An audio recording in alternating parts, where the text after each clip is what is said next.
Welcome to our fourth lecture in Bucerius Institute's lecture series, Modernity's Others, Plurality and Counter-Hegemonic Perspectives in 20th Century German Language Literature. The lectures in this series attempt to investigate how 20th century German language literature engages with and reconfigures the foundational ideas of modernity. Rather than accepting modernity as a singular universal project, the series foregrounds its internal tensions, exclusions, and multiplicities. Through attention to marginalized voices, ethnic, gendered, political, and linguistic others, the lectures included in this series examine how literature becomes a space for contesting dominant narratives and imagining alternative modernities. And today we have the honor of hosting Dr. Yael Almog. Yael Almog is Professor Almog is Associate Professor of German at Durham University. Her research encompasses the cultural history of Germany from 1750 to the present, with a focus on theology, particularly the interactions between Jewish and Christian communities, and the evolution of German Jewish thought.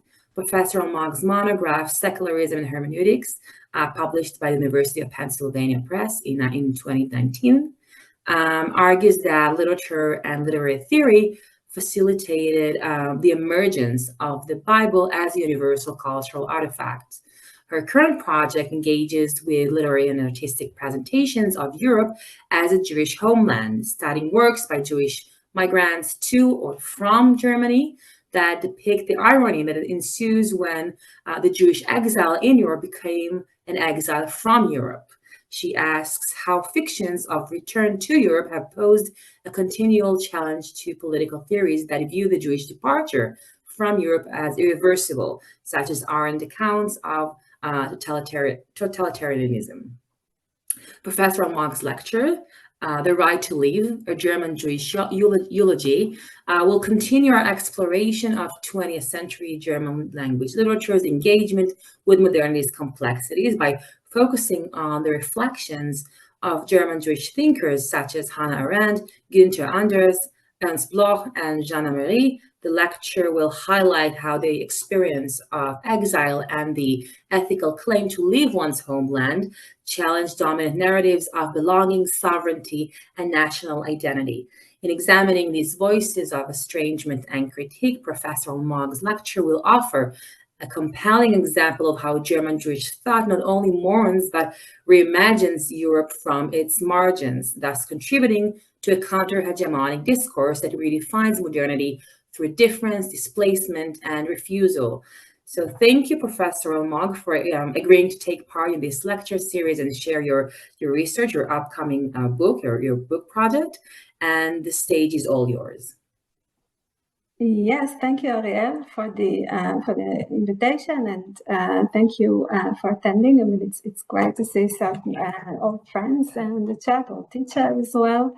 So it's going to be a very ambitious presentation because I am going to try to encompass practically my entire book, while at the same time focusing, I was telling Ariel before the call has officially formally started, this is really about the kind of last chapter that I needed to write, and I kind of use this as an opportunity. I am using this as an opportunity to workshop this last chapter, which is chapter 3 from my book manuscript. So the title that I chose for the lecture, The Right to Live, meant to capture a certain personal sentiment because I was born in Haifa and the University of Haifa invited me to lecture. And at the same time, I will attempt to intertwine this title in a certain intellectual vista that is at the core of my book in progress, tentatively titled Exile Politics, Europe and the Jewish State. My book project demonstrates the fragility of the value systems underpinning Jewish migration since the 1930s, and that's an ambitious part up until today. Now, the first part of the manuscript, and that's also the main focus of my talk today, concerns the intellectual works of German-speaking immigrants who fled Germany and at the same time maintained their Europeanness as a pillar of their identity as well as of their creative efforts. The continent has been conceived, I argue, in my project as a lost homeland for Jews, a terrain from which one was expelled, invoking both imaginary and concrete visualizations of Jewish return to the continent. Charging these scenarios with dramatic tension, the longing for Europe borrowed, I argue, vocabulary that had been used to describe the Holy Land in political Zionism while projecting it on Europe. To put it another way, Europe became a Zion of sorts. And I show this through an examination of cultural representations of the Jewish cultural bond to Europe in literature and the visual arts. My project examines those representations side by side with philosophical texts by German-speaking Jewish migrants. I show that influential voices in political theory have constituted a certain, say, mainstream presumption in our political imagination, and by this I mean the Jewish departure from Europe shown to be irreversible. Now, as you will see today, the main person I have in mind is Hannah Arendt. Let me already break it to you. I take issue with the attempts to cast Hannah Arendt as a marginal voice in modernity. I see her as the opposite. I see her as an extremely influential political thinker, and certainly the voices that I cast in my own presentation of philosophy, as you will see today, I present them as rather transgressive of Arendt impact on political thinking. Now, this alternative thread that I find in philosophy conveys, I argue, not only a binding minoritarian attachment to Europe, but also a conception of a political community that is alternative to mainstream accounts in political theory, accounts that very much relied on a mainstream understanding of the aftermath of the Holocaust. Located in this historical and philosophical venture, the right to live, I will hope to demonstrate here in closing, could be seen as a philosophical dictum permeating the lives of German-speaking immigrants and refugees whose affinity to the European homeland instructed their intellectual work and who have ultimately chosen to leave their place of residence after the war, be it the United States, Latin America, or the State of Israel, and return to Europe. What follows, I argue, is a vision of civil participation as a dynamic model, one that places freedom in the core of territorial mobility. Now, my project relates, I hope I already convey that, relates to modernity's others, certainly, because I work to unearth voices that I think are marginal to a certain political discourse that has dominated our understanding of the future of Jewish collectives since the rise of Nazism. Contrary to the common perception of Arendt as a staunch critique of Zionism, following, of course, a report on the Eichmann trial, I define her dialogue with Zionism as antagonistic collaboration.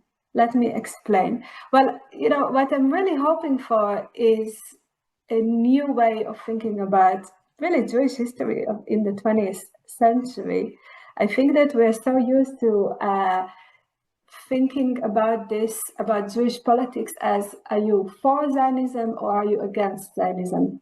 And I take Arendt to be a prominent influencer on this dichotomy that I think has been very much constitutive to our political imagination. And my book really presents at the start a certain, shall we say, thought experiment. How about we think Jewish history through a different opposition? Thinkers who thought that Jewish life in Europe is impossible, and thinkers who thought that Jewish life in Europe is a long-lasting tradition that in fact has not been diminished and is in fact long-standing. And within this thought experiment, what I show is that casting Arendt as a voice that is opposed to the idea of Jewish life in Europe, in fact puts her under the same umbrella with Zionist thinkers. And when I say marginal voices, marginal perspectives on philosophy, I refer to the other camp. Now, what do I mean by antagonistic collaboration? What I mean by this is that Arendt and her certainly critique of Zionism was what defined the options for Jewish political futures, namely Arendt's correspondence with Gershon Scholem, an eminent scholar of Jewish mysticism and a representative of Zionist ideology, is at the center of this examination. And this is not, I suppose, this is not original in the sense that those cultural critics who celebrate Arendt as a lefty, as a representative of the lefty camp, have also looked at the correspondence. I have many people in mind, including some of my best friends, so to speak. But I'll mention perhaps Judith Butler as I think probably the most famous prominent voice. And I'm thinking about her book, Parting Ways. We've been celebrating Arendt as a lefty, if I may put it in brief. Now, what has happened when Arendt held her very long correspondence with Scholem? Arendt and Scholem, in fact, they shared throughout their long correspondence one seminal assumption which guides their respective political visions. They both characterized European Jews' assimilatory history as a form of self-deception. My book argues that the binary choice between Israeli nationalism and its critique that has modeled itself in Arendt's political project after the United States and its constitutional republicanism, neglects a third option, Jewish life in Europe. Arendt's advocacy for republicanism over the European nation-state model excludes the possibility of Jewish politics flourishing in Europe as an alternative to Zionism. And let me say something kind of, Arendt is not the only person I have in mind, but I will focus on her today.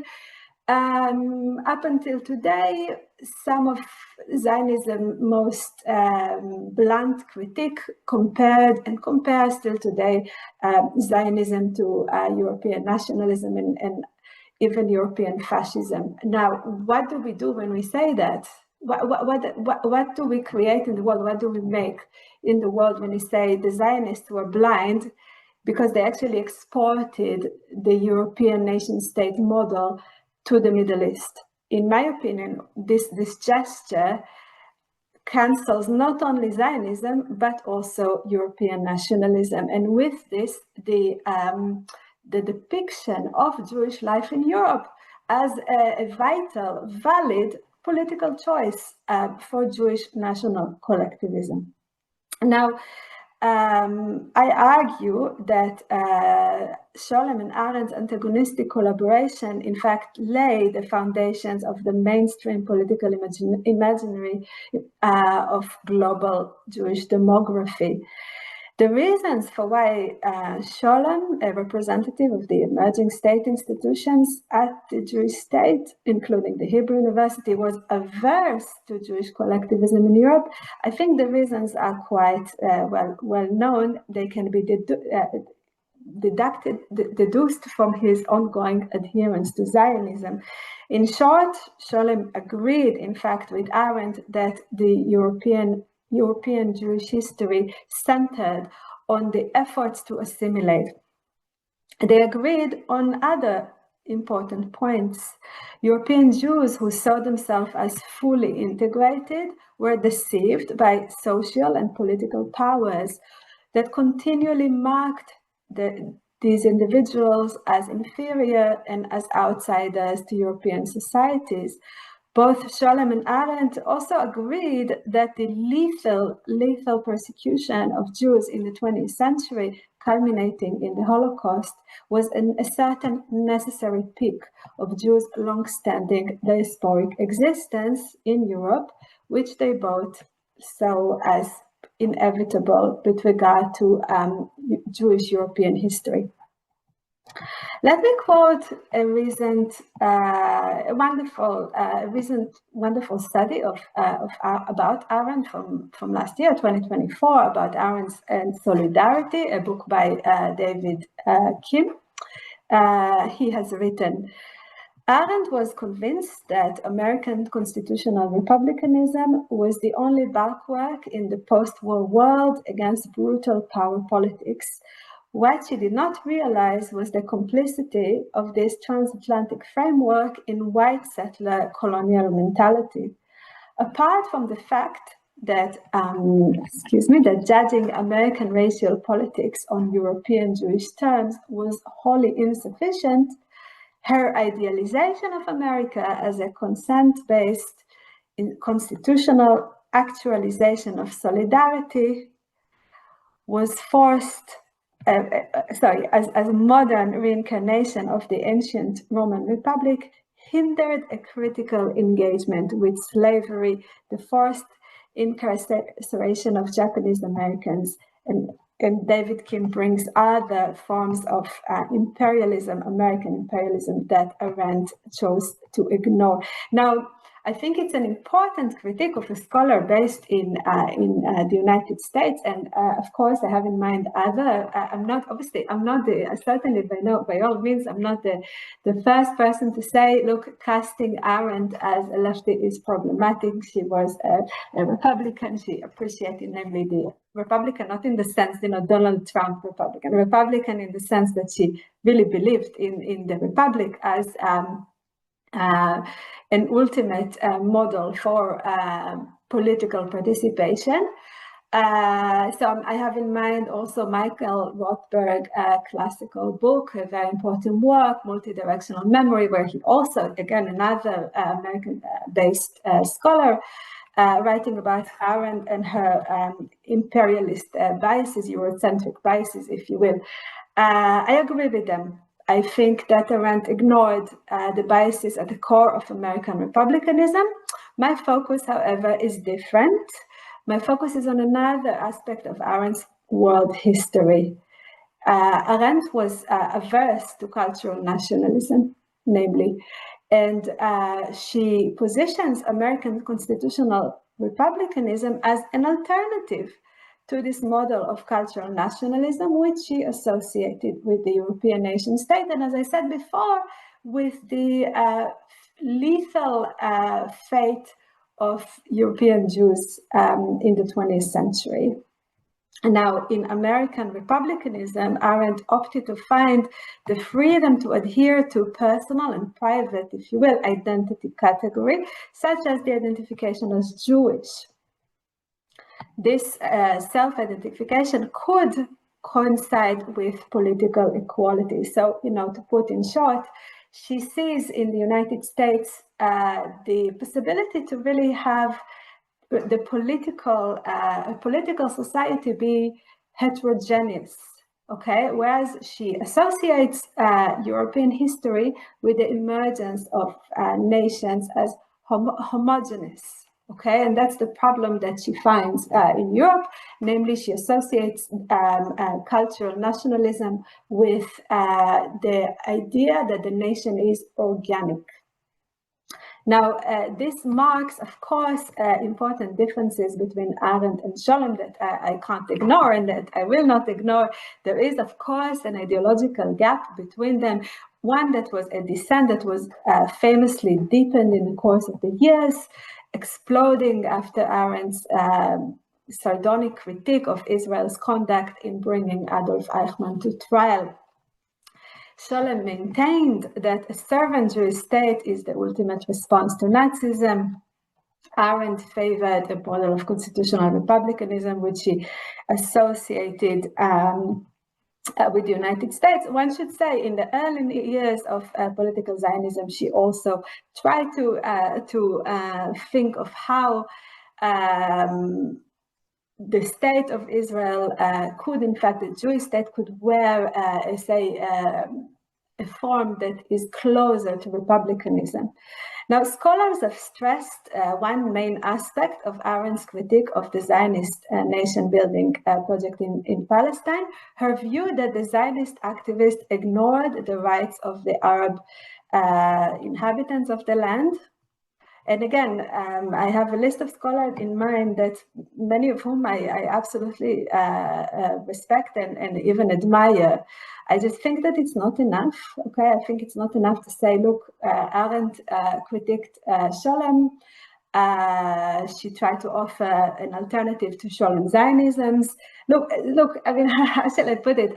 This project is so important to me because we are in a moment of crisis, and crisis in the way we understand Jewish history, Jewish statehood, and I think we need to change the categories with which we think about reality. And Arendt's posing an alternative to Scholem Zionism, the ways she's done it, I think created a certain conceptual stagnancy that we're in some way trapped in.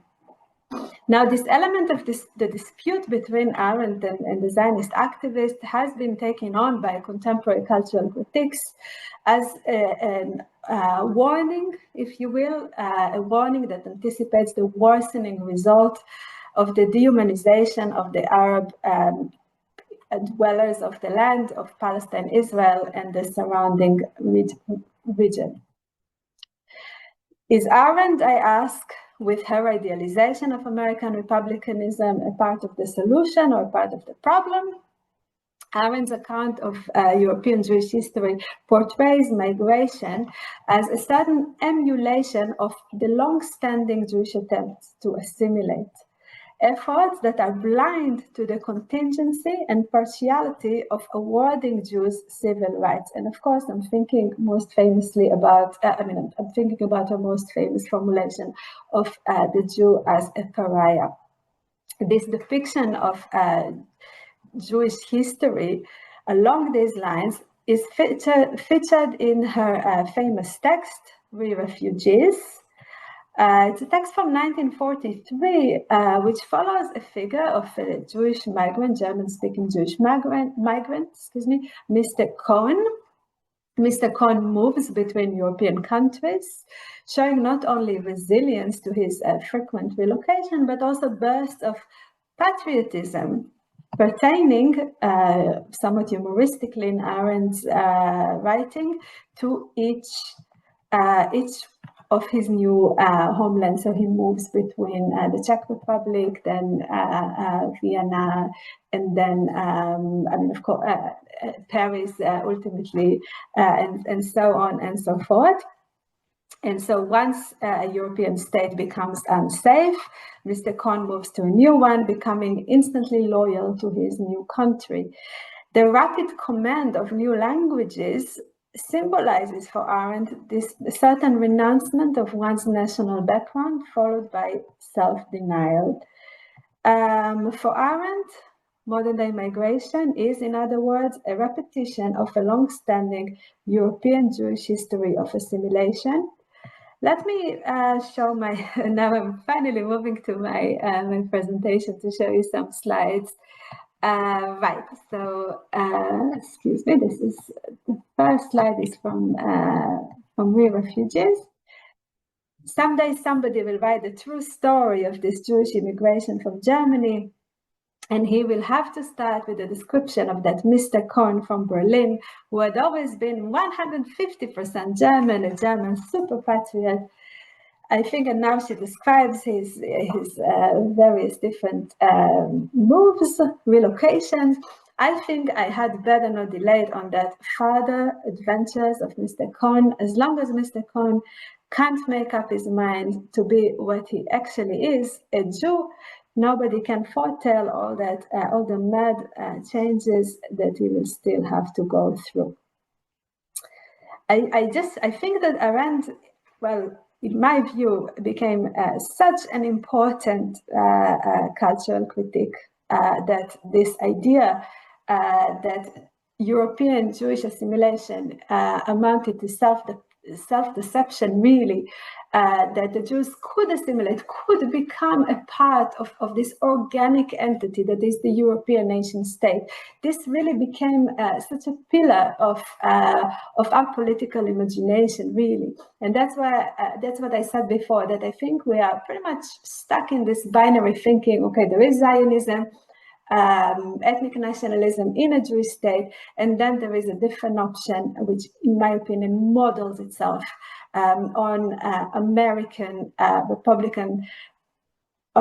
constitutional republicanism that says we can live as Jews in a heterogeneous society, still identify as Jews, because we live in a state that does not force us to become an organic part, shall we say, from it. So this is the distinction between that Arendt very much draws between the European nation state and the vision that she hopes to find in the United States. So I spoke quite a lot about Arendt and the conceptual grounds, foundation of my project. Let me move to the chapter that I'm now dealing with, which is chapter 3.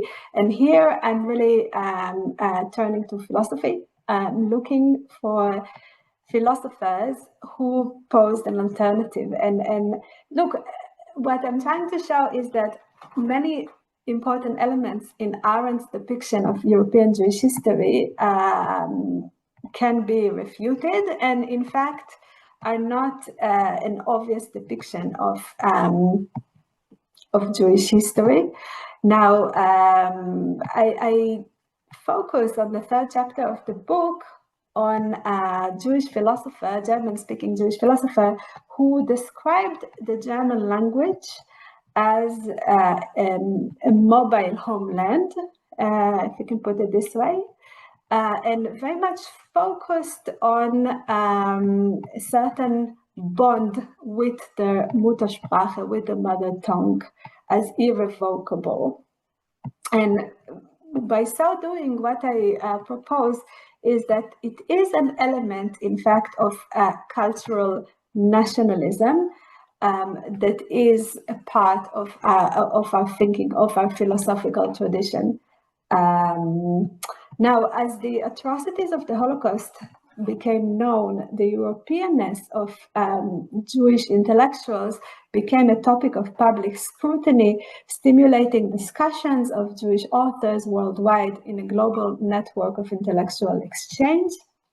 In the writings of German Jewish philosophers emigres, reflections on linguistic command fused into introspection on the crisis, both personal and collective, that shattered Jewish existence.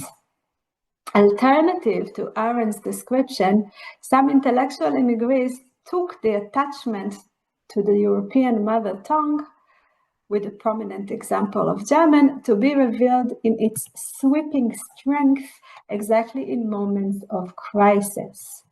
The apparatus that is believed to foster interpersonal connection became a monument for speakers' social conduct before the crisis. The imploding or psychic crisis of the immigrant is expressed, in other words, not in self-denial and self-deception as representing but rather in having to really leave behind the daily use of the mother tongue.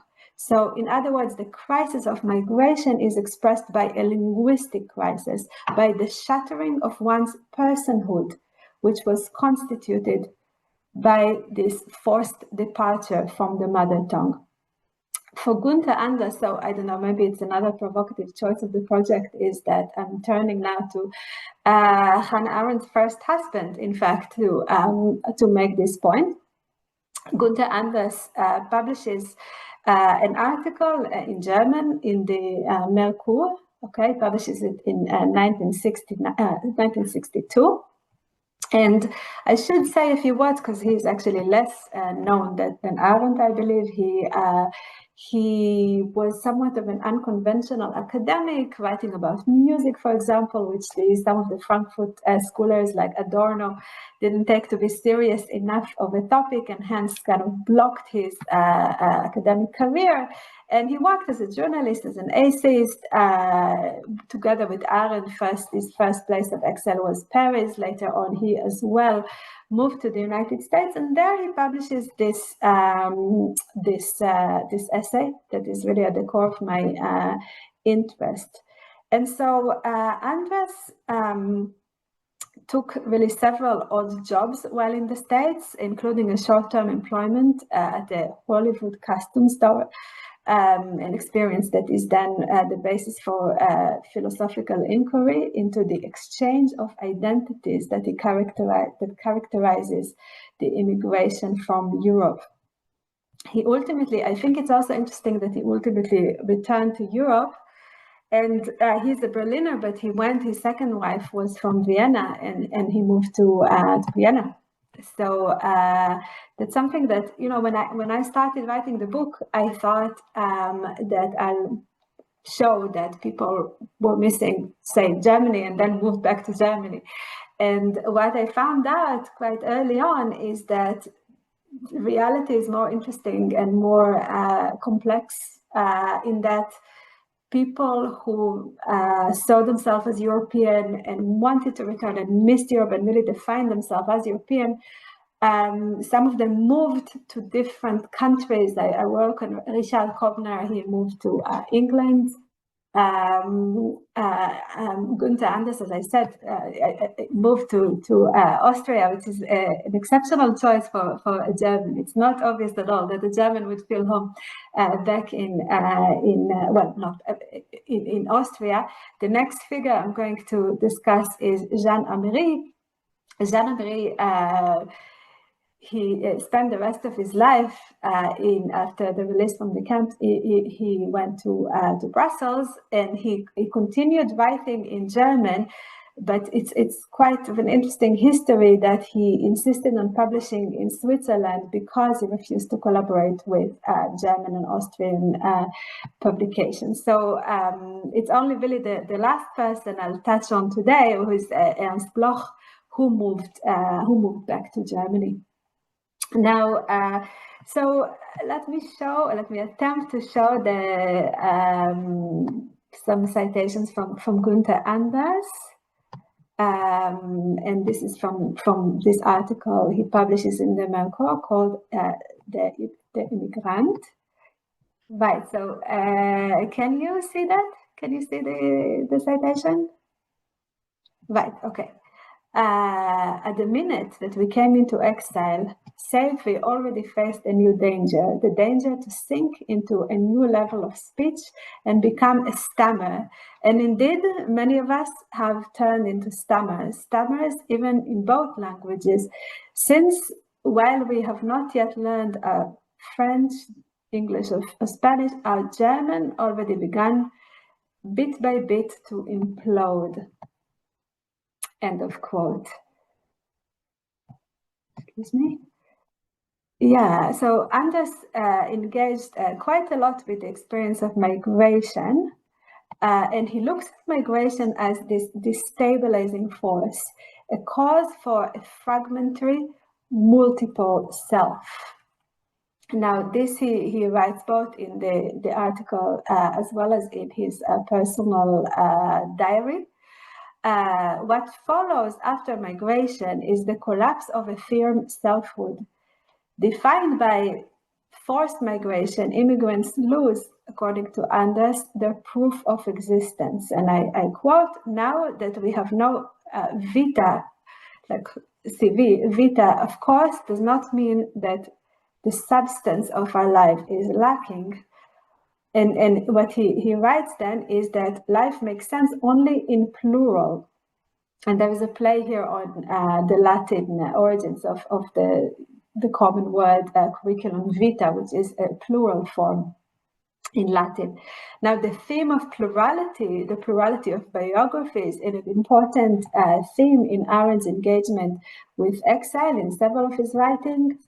The relocation to a new country is tantamount to a certain rebirth, a start of a new life, which is yet paradoxically imbued in the memory of previous lives. And this is this theme of replication, the replication of vitas, of vita in plural.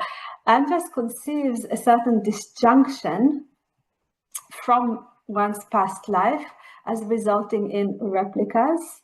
For him, immigration opens up the possibility of further immigration. So once it's a little bit like Mr. Cohen, if I can put it this way. But, and here are some really important differences, I think, from Arendt's description. First of all, certain central to Günther Anders's depiction of migration is that one is ingrained, one is anchored in the mother tongue, and this collapse is not.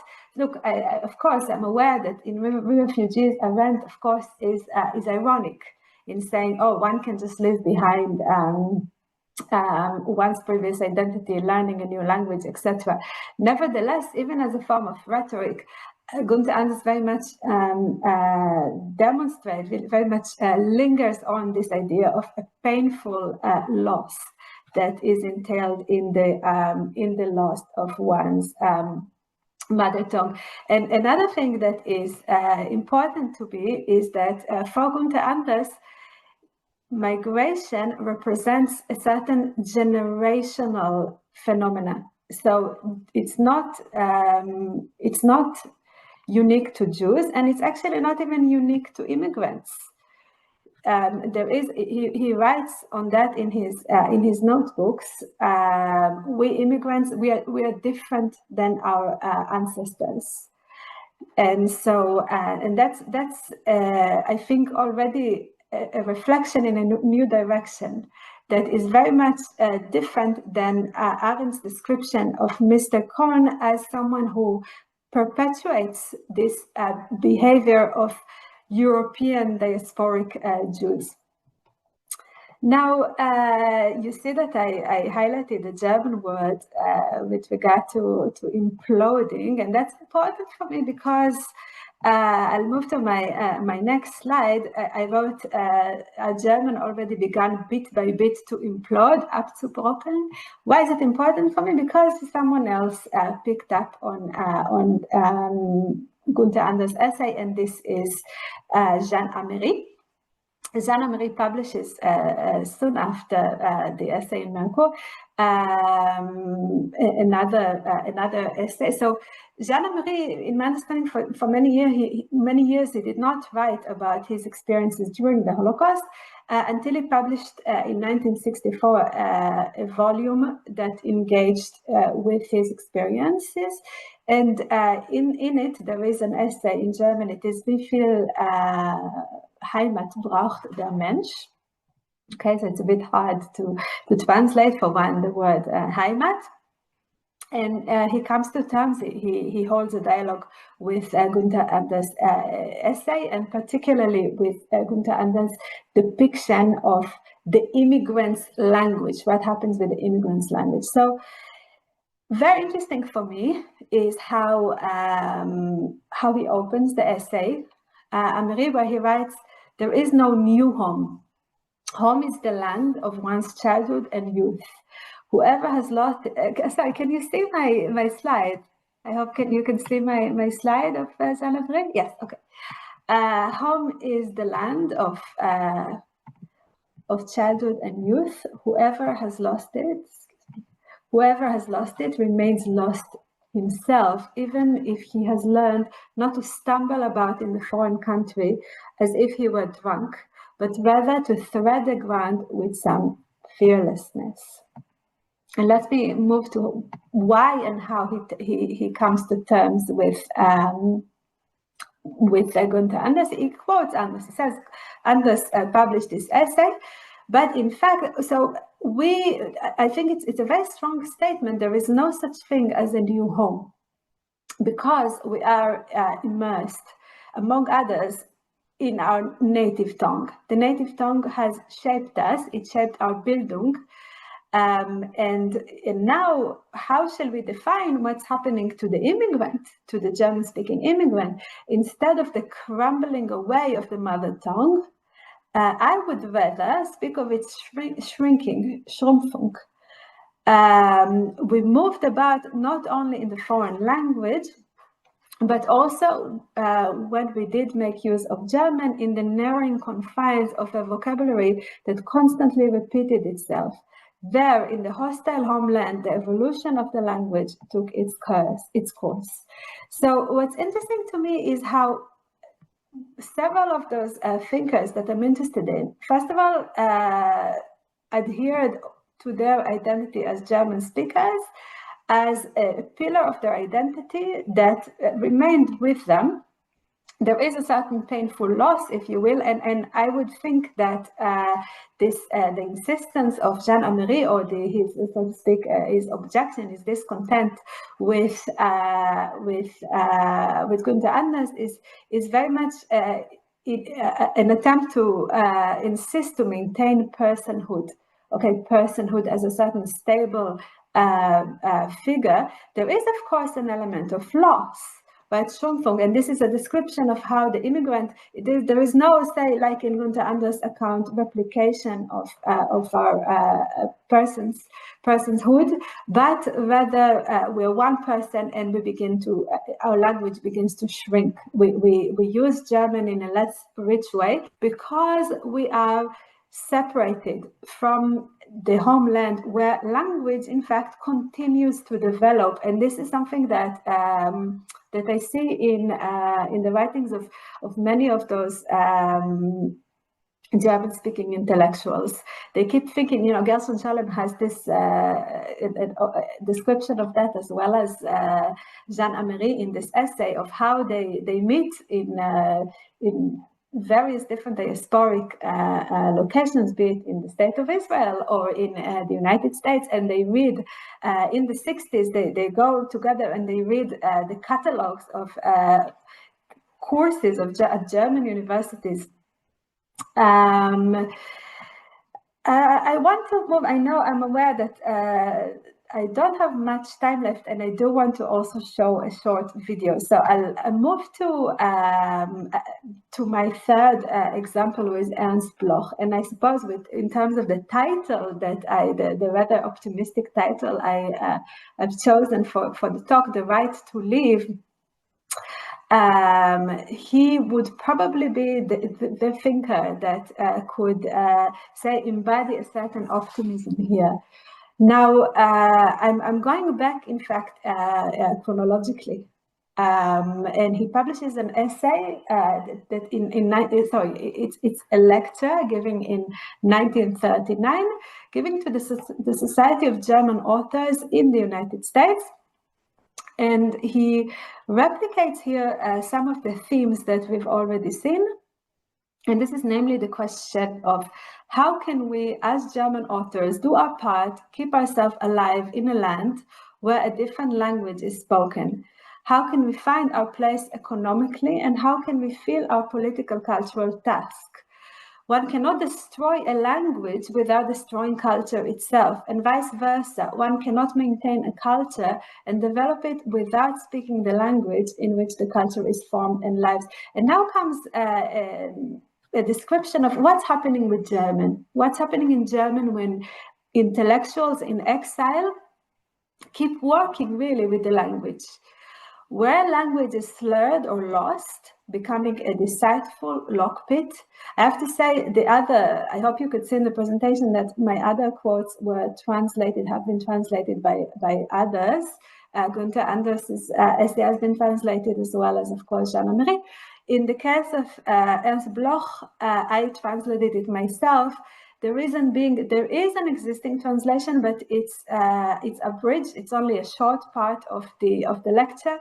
And if I may say may say so as well, Ernst Bloch writes in a very complex poetic manner with metaphors, as I hope you can see, with lockpit, but also where it is ripped off the old life, were out of the great current of its previous world, and its encapsulated or estranged existence, Dasein, has to be solicited.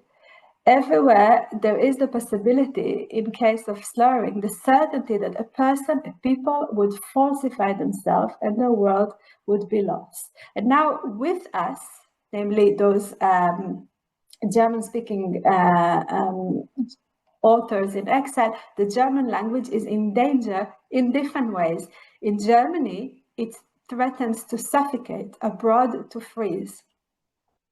We're talking about, this is 1939, and he develops in the lecture really an account of suffocation as the Nazi abuse of the German language. But what's the alternative, so to speak? Speaking it abroad, the language might freeze. And now comes a certain, say, that's the end of his lecture, where he proposes, say, a proactive solution to this rather sad dichotomy, which is the understanding that while in exile, German-speaking authors might in fact form a new way of writing, one that would combine American culture with European culture. Europe is the field on which many American problems are also decided. Europe was the point of departure for past, for the past, and is the testing ground for future American ideology. One does not lose the new land or the old by maintaining the original, substantively connected distance. One does not lose one's European concerns for a single moment. On the contrary, one holds onto them sharply, purposefully. No American should be surprised then if we should at some point return to Europe for the sake of a different Germany and for the sake of the profoundly needed changes in circumstances. So he both suggests that while in exile, those authors might in fact infer or appeal to this cultural transference between the Europe and the United States, while at the same time preserving, if you will, the option that they might also return to the German-speaking homeland, where, as he writes, language might still bear the potential of developing further. Now, I'll mention in brief that Ernst Bloch is of course famous for his notion of utopia, and he develops a critique of Marxism for, in fact, repressing the sentiments associated with Romanticism. And when he moved to the United States, he developed further his notion of utopia, and he claimed, in fact, that he borrowed from American culture to rethink utopia. And I very much think that the suggestion here is a somewhat performative philosophical project that involved the making of the future a part of our present. Now, I called the lecture The Right to Live, and this is named after an artwork by a Berlin-based artist, Sharon Paz. And I would like in closing to show her artwork. I'll just mention here that by using this dictum, the right to live, in reference to the self-affiliation, self-designation as a German, as German-speaking Jew, what I try to do is to challenge a main term coined by Hannah Arendt, which is namely her famous dictum, the right to have rights. Now, I think that Hannah Arendt's depiction of Jewish history is very much seminal to her entire political thinking and to her philosophical heritage, if you will. And the right to have rights is Arendt's early notion that political participation is performative, that namely when we are a part of a civil society, it's not the case that we practice politics to protect, to guard an inherent human core, but in fact we constitute ourselves as human once we are able to practice politics, if you will. That is really when we become human. I wanted to suggest that this theory is very much corresponds with her account of European Jewish history, and that in fact, if we look at alternative depictions of this history, we might think differently about politics. And I'm ending with this. I can share with you that what made me think about this project really, but the way I started thinking about this project is that well, I was living in Germany for 9 years, and so many of my friends and my colleagues were Jews, many of whom are Israeli Jews who took on European citizenships, or say the European citizenship that has been revoked from their ancestors was then renewed. And that's what prompted me to think about to ask whether Arendt's understanding of human rights, that in my opinion she very much bases on her specific account of Jewish history, whether this can actually captures the forms of mobility that we are dealing with today. And if I may show in closing this artwork by actually Odette, is that your name, the moderator from Haifa? I shared a link in the chat, but I can also try to just show the artwork. Okay. Right. Okay. So it's a short video. I'll just show you a clip. This short clip. Can you see it? Not yet. Oh, yes, we can. Okay. So this is a work from 2013. Sharon Paz is an artist whose works are quite complex in terms of technique. And let me kind of guide you through this work. So the work has several layers here. First of all, there is this wagon that is being present in this car that actually it fills an important part in important roles in Eastern German history, because it was a way for people to extend their homes, basically on a on a temporary basis. Now, what you see is this Eastern German car, and basically behind it are shifting views that on the one hand it's the German Schwarzwald, and then it's being exchanged with views from Israel. And of course, what you also see is, well, a bunch of individuals playing musical chairs. In German, musical chairs, I don't know if you know, it's an interesting fact. They call it in German Reise nach Jerusalem, or Journey to Jerusalem, which I think is an important aspect of this work. Let me perhaps show you how the kind of another scene where the German landscape is exchanged with what I believe is perhaps the north of Israel. Okay. And I would perhaps just mention another element of this artwork is that, well, this is an installation, and when the audience in Berlin was watching this, the shadows of the people in the audience was reflected on the screen.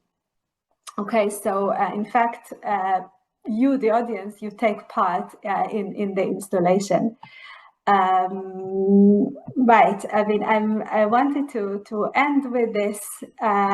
and just mention that I think that Sharon Paz, in bringing together these exchanges between the views of Israel, the German Black Forest, is really trying to represent in her work some of the tensions that I described today, the, say, current moment of Jewish statehood and the ongoing returns, if you will, to the homeland, understood as Europe, with Jewish statehood in relation to Israel at the background, a very porous dynamic model of Jewish statehood. And I would just end by saying, I think that the title, The Right to Live, in the case of Sharon Paz's work, also echoes the right of return, being, of course, an important element of Israel's declaration of independence, but also the Palestinian right of return of Palestinian refugees, prompting the political corrective to their expulsion from the country. Okay, so I spoke for exactly 1 hour, and Ariel, you said it's okay that I speak for 1 hour, and then we might have some time for questions.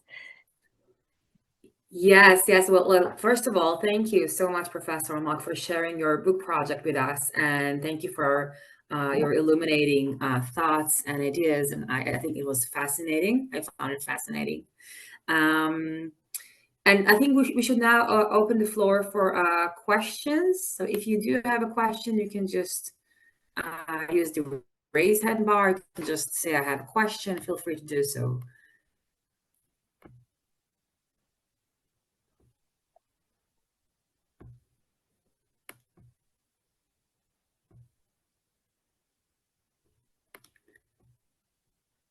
Well, I don't see Valentina, so if I may start by asking something about the examples you showed, you brought from Günther Anders and Jean Améry, and it's interesting. I mean, it's a thought more than a question, actually. So I thought how in the case the two of them offer or see the evolution of language in exile in a very negative way. Anders speaks of becoming a stammer. And I could not wondering or try to think of it from different perspectives. One that, the word stammer immediately took me to the philosophy of Gilles Deleuze. And speaking of how the use of language in exile, becoming a stammer, the deterritorialization of language as actually something which can be empowering. So I was wondering, so this is, of course, we may think of it as a way to romanticize the exilic situation and not considering its very material aspect, being part of a state of emergency. But I was wondering why not seeing this evolution of language also as an empowering opportunity of creating alternative language, and which does not necessarily strives to strengthen the connection between homeland language and national identity. Right. Okay. Thank you. I mean, those are very useful, important insights, and I should certainly go to Gilles Deleuze and explore that. I mean, I would say that certainly in Jean Améry there is more of a solid subject that there is in Günther Anders, and there I think that your point regarding why should we take this to the realm of national identity, I think that this would be very valid. What's important to me is that they linger on this feeling of loss, and this is not obvious. This is not obvious. Because certainly, one can make the point that We Refugees and Arendt and shares quite a lot of elements, certainly with Günther Anders, this idea of replicas. Both Anders and Jean Améry describe Jewish migration as a sort of once we've done it once, it will happen again and again and again and again. and there certainly there is an element of stammering and of as this sort of as the trope of fragmentation, if you will. But as I said, I ultimately think that those three philosophers I presented as counter examples to Arendt, I truly think that they linger on the question of loss, and they linger on the question of separation from a German-speaking cultural arena, and this is something that, for me, at the end, marks them as affiliated with the German-speaking cultural industry. And I don't want to fall. I know I take your point. I mean, I think it's a really important comment to. I mean, I want to caution against kind of falling into the sort of essentialist definitions, which certainly are less present in Günther Anders. Yes. Okay, thank you. That was thank you for this explanation. Okay, I see we have 2 questions. So, Professor Kadegelen. Hi, hi, Yael. Nice to see you. So I love this project. I love all of these authors who you're working on, and so I'm very excited about it. And I really like the way you frame it.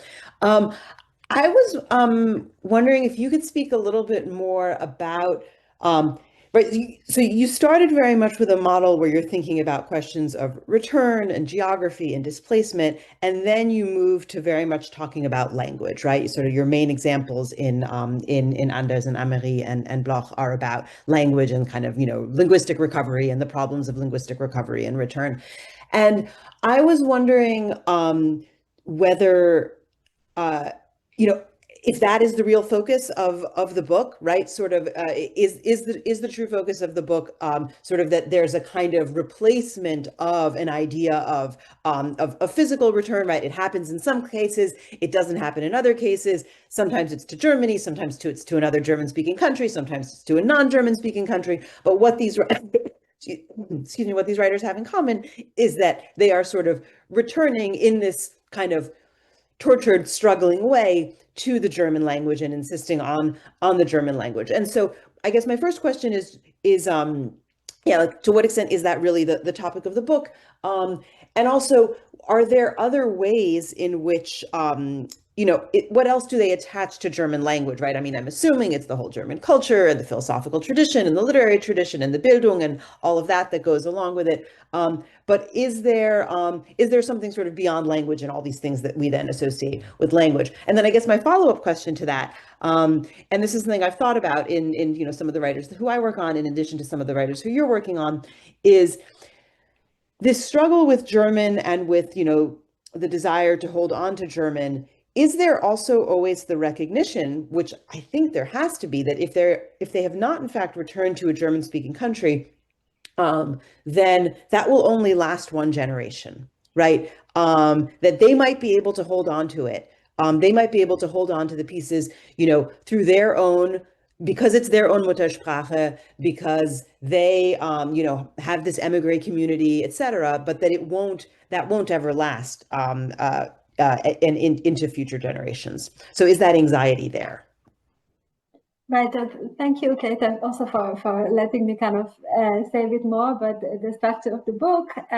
Today was quite challenging because my old take on Arendt is my first chapter in the book, which really lays this sort of theoretical foundation, and I read the correspondence with Scholem and develop what this idea that I have about this antagonistic collaboration that defines really the way we understand Jewish politics, and then the chapter 3 is the only chapter in the book, in fact, that deals with language. I mean, well, other chapters, of course, they touch on language. I mean, I write in chapter 2 about chapter 2 is dedicated to Palestine and German speaking authors who write in German while in British Mandate Palestine, and that's where, for example, I write about Arnold Zweig, and the reason why your question kind of makes me think about him is that I read that he's Arnold Zweig, he moved to Germany. Someone who moved back to Germany, but I read that his grandson, in fact, immigrated to Jerusalem. So the story just goes on, so to speak. And I didn't title my presentation "The Right to Return." One can also say, but you end with Ernst Bloch, so why not return to Europe? Because I don't believe in return. I don't believe that return is possible. As your question also demonstrates, I mean, and also the story with Arnold Zweig. Look, I have a chapter that's the last chapter of my book that is dedicated to Israeli art in Berlin, and that's the part about Sharon Paz. And I quote there something that the cultural critic Jacqueline Rose said about another Israeli artist who's based in Berlin, namely Yael Bartana. And Yael Bartana, she has a famous installation called "In Europe Will Be Stunned," where she imagines the return of millions of Jews back to Poland, so to speak.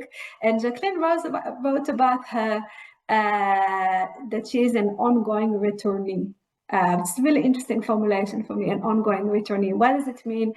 I'm very much occupied in the book with how Jewish migration is ongoing, with the volatility of migration, with the volatility of as I said at the beginning, system of values that we associate with Jewish migration. So in short, to your question, it's only really that chapter that I try to think about German language as the center of cultural affiliation, and I do so by trying to think of alternatives to Hannah Arendt's political model, and the book is about a certain competition on the title "The Jewish Homeland," if you will, and the the transitions between Europe and Israel with regard to this title, "The Jewish Homeland." So I hope I managed to, in a rather perhaps scattered way, to frame, to map the project a little bit. Professor Wagner, please. Yeah, thank you. Thank you. So nice to see you.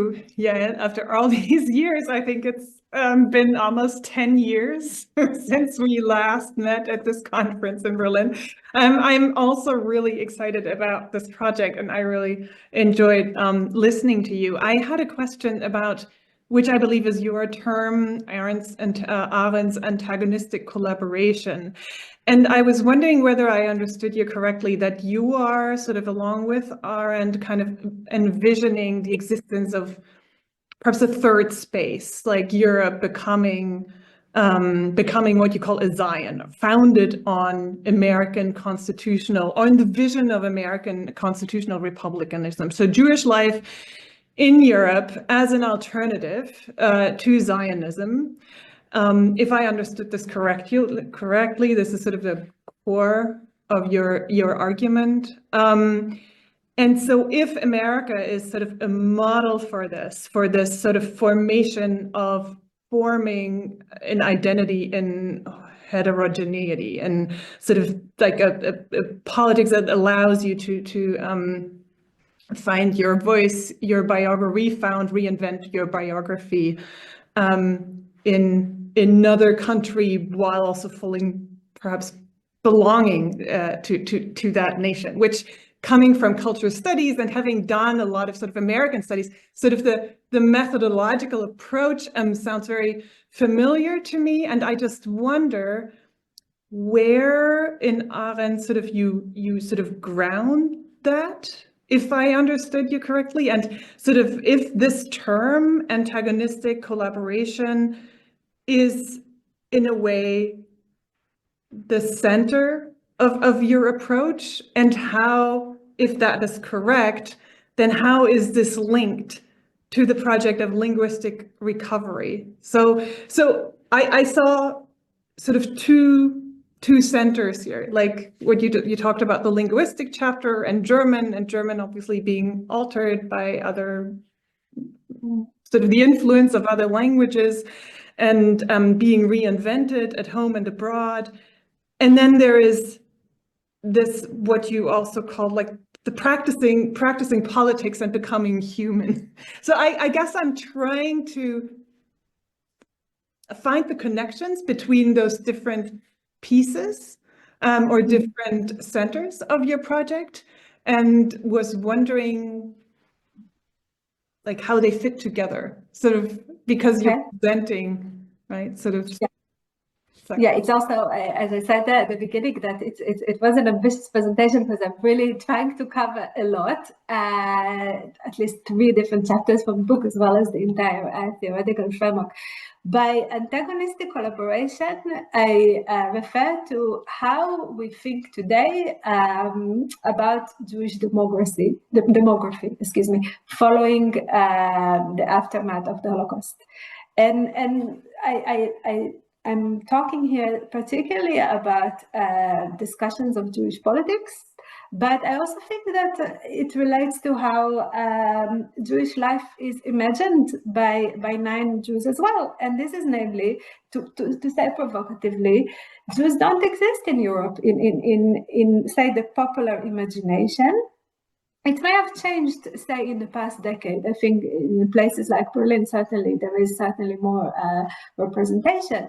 But I think that the mainstream depiction of Jewish politics is either, as I said before, our discussion is either you support Zionism or you oppose to Zionism. And if you oppose to Zionism, this argument, I think, is anchored in a model of, Jews live in the diaspora and they live in a place that allows them, ultimately allows them to define themselves as Jewish while taking part in politics, namely being a part of civil society. And so this is a grand argument, or say rather broad depiction of the, say, political map today. But I do think that it represents the popular thinking of those topics. And with basically my first chapter is dedicated to the dialogue between Scholem and Arendt, and into how this is a discursive constellation that they brought about. Ulrike, that in their very long correspondence, at some point they move to Z. Okay, why? It's surprising. They're old friends. Okay, so of course some tensions between them are reflected here. But they moved to Z because they started collaborating on a professional level. Namely, there was this organization that meant to rescue Jewish books in Europe. So both Arendt and Scholem would travel to Eastern and Western Europe in order to take possession of Jewish books, including, say, Torah scrolls, etc., and send them elsewhere. It's not only a conceptual collaboration that I'm talking about. There was really a very physical, ideological understanding that there are no Jewish communities in Europe, and if there are books there, if there are, so to speak, Jewish possessions there, they should be. I read in an article that Hannah Arendt, in fact, brought Torah scrolls from Galicia, having them sent to Arab countries where Arab Jews could read. It's mind blowing. And I loved your question about becoming human. What does it mean to become human? I just think that at the end, we are so influenced by Arendt's idea of politics as performative, as this sort of, this idea that we are no longer considered as human because we are no longer a part of a political community. The famous chapter 9 from The Origins of Totalitarianism. This is not only Arendt, it permeates now our understanding of political theory. Someone like Agamben, Esposito, etc. We are so influenced by it, and I'm trying to go back to the roots of this thinking and ask, is it really so? I mean, this is why what's so interesting to me in those writings that I explore today about language. Is it a complete, I mean, yes, it's descriptions of loss, it's a description of personal imploding, but there is a reason for that. Loss is there. Loss is there because we are still human at the end. You know, there is still a human existence here that is being negotiated. I mean, and this is really what I'm trying to explore. I mean, I hope I managed to answer your question. Thanks. Professor Michal Ben-Chorin. Hi. Well, thank you so much. It was really fascinating for me to hear and to try and think through all these questions, beautiful questions. I was especially struck by the last example, of course, from my standpoint. It's the art or the aesthetic realm. And since I deal with music, so I was wondering about the relationship between the visual. We were speaking about language before in your second chapter, or third chapter actually, and then the last one deal with the image or the visuals, this installation, and also the movement. Like speaking about loss, I was also thinking about in the chapter that you are dealing with the immigrants to Israel. So those who chose to speak, continue to write in German, those who moved into Hebrew, those who wrote in between the languages like Winkler, Manfred Winkler, Rübner, Strauss. So I was thinking about this transition, and also with regard to Arendt, I am less known or for the other cases that Bloch or others, but what role this in-betweenness, like the German and the other language. I remember that I think Sigrid Weigel a few years ago mentioned this issue about the English and German in the case of perhaps also, Arendt, for instance. So the place of the movement between the languages as a kind of walking through these laws and Durcharbeiten, yes, the Freudian Durcharbeiten. So whether that would play also a role in your leave and return, there is no return, of course, but still between those two poles, what roles does the movement play, both in regard to the image, text, in the installation, for instance, the transition, and between languages. I don't know if it plays any role at all, or would it be productive for your project? Yes, thank you. I think it's an important question also because in my impression, it's an emerging field of research. I think that there are several important scholars right now who work on the topic of German Hebrew bilingualism. I'm thinking about Maya Barzilai and Mao Kem, Amir Eshel, and others. And I have to admit that it's less of a focus of my book, even though I do write about some multilingual authors.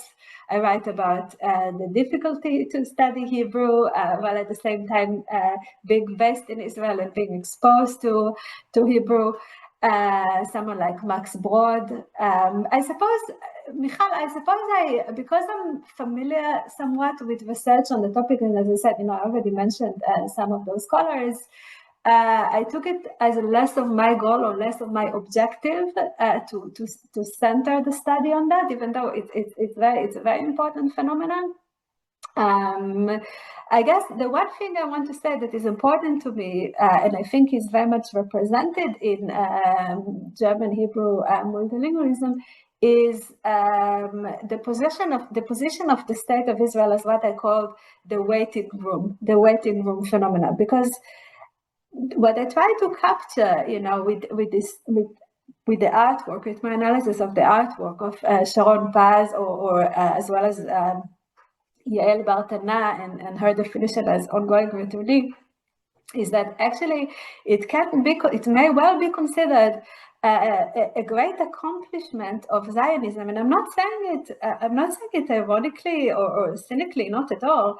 The fact that there is a Jewish state that can serve as a safe waiting room, say Ukrainian refugees spending time in the states of Israel and perhaps moving elsewhere thereafter. And certainly there is a sense of irony here, because say mainstream Zionist ethos does not allow for viewing the Aliyah, the migration to Israel, as just one step on the way elsewhere. So this is what I would try to capture with the artwork, or with the sort of the existence on, say, between languages, be it Hebrew and German, or in the case of Ernst Bloch, say, American English and German and others. It's important for me to convey that, in fact, there is a complex story here, that is a story that is not merely about a critique of Israel, but I really am trying to go back to the roots of how our binary thinking about Zionism has been construed, if that makes sense.